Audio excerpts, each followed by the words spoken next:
first question. Miller, how much does a game like Tuesday night, when you were shooting the ball really well and making really good decisions in regards to penetrating when you needed to, how much does that just help your overall confidence and feeling even more comfortable in this offense?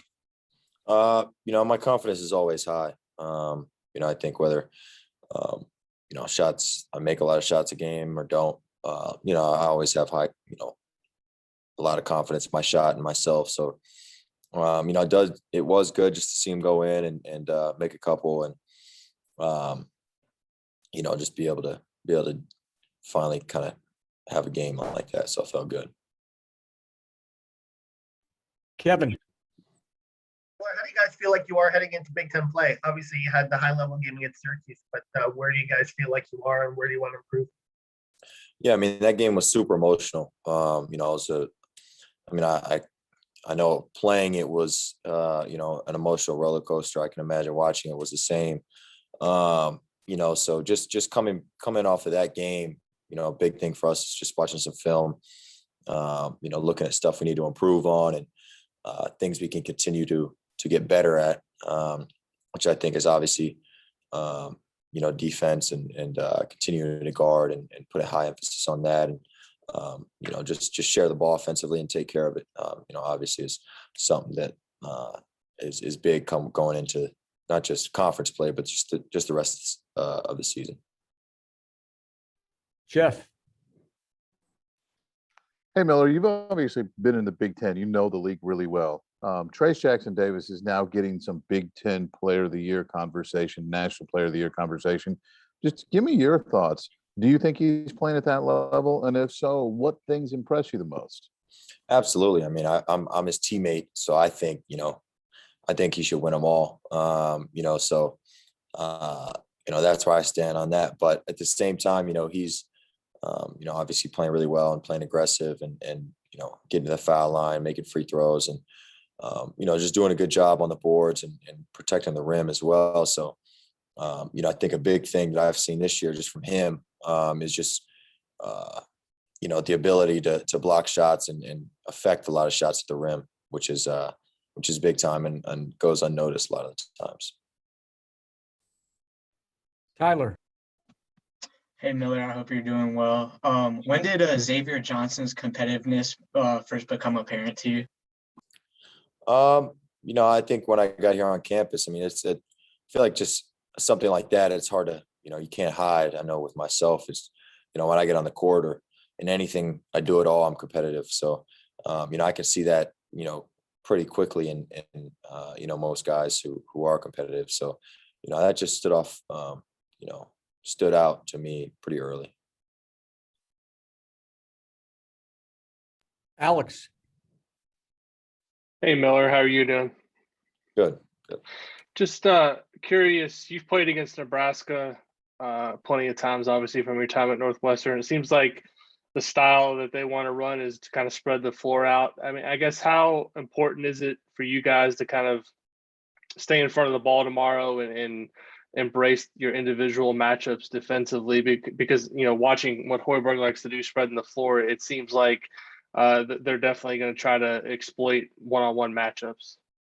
Yeah, I mean, that's a big part of their offense is just spacing. And, sometimes they're 5 out, sometimes they're 4 out, 1 in. And, they have, a good amount of quick guards who like to get downhill. So, it's definitely a big game just to, test everybody's defense and test our principles and all that stuff. So it's a good game for that. And then it's a great game for us to start out the, Big Ten season. Mike Schumann. Yeah. Hey, Miller, I know it's kind of cliche to talk about, benefiting from a loss, but do you see any of that over the last couple of days, in the locker room or from the coaches or anything where you guys are able to kind of refocus and pull things out of this loss that maybe you can improve on down the road? I think any question, any game like that is, obviously it hurts and you want to win so bad, but, the other side of that coin is the fact that there's so many teaching points and so many learning points. And, I think we grew up as a team just in that game and in those overtimes. And, just mentally, physically, and emotionally, we all grew together as a team, and it's something that you have so much film and so many, a good amount of experience to be able to learn from that. So I think, obviously it sucks to lose, and we want to win every game. We wanted to win that game so bad, but the positive of that is that, we are going to be a better team because of it. Miller, talk real quick about what you see from this Nebraska team after playing them the last 3 years at Northwestern. Yeah, so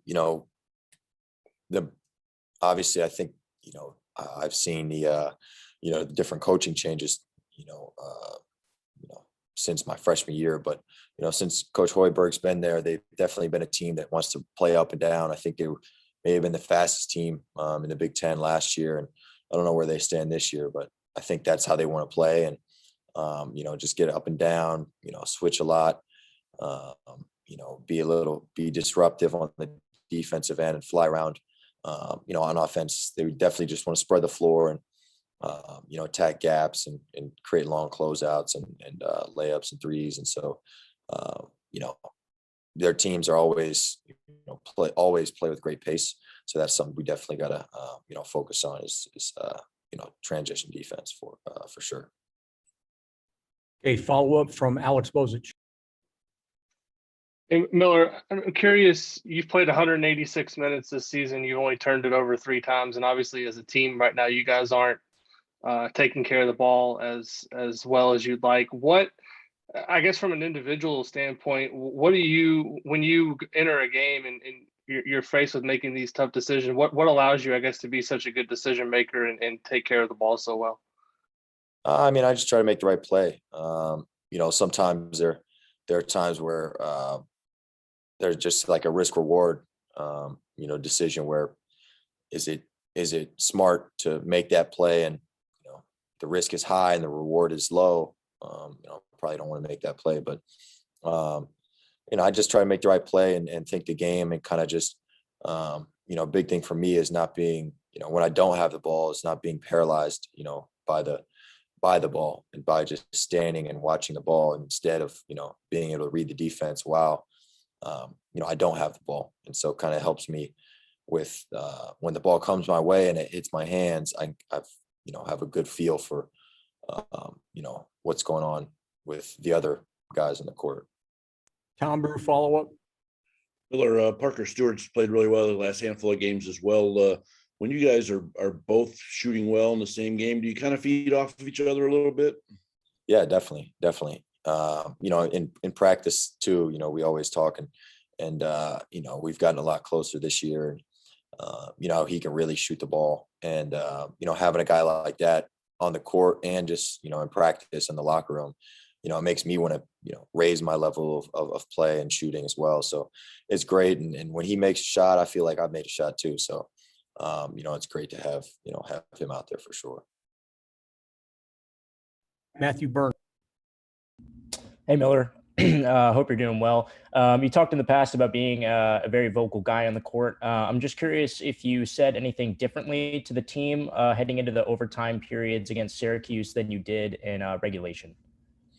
No, I think the message just stayed the same, and it wasn't just me. It was, everybody, the staff, the coaches, players and everybody, it's just stay locked in, stay focused, and win each possession. That was the goal. Get stops and score, get stops and get great shots. So the message never changes, because the recipe for winning is pretty simple in a game, that goes down the wire. But it just, it's pretty simple. Yeah. Jim Coyle. Hey, Miller, how are you? Good. Talk about coming from Northwestern, and you were one of the guys a lot of the time, a 3-year starter there. Coming here earlier, we talked about playing with Trayce Jackson-Davis, an All-American. How has it been for you trying to find your role, what you need to do, what you can do to help the team?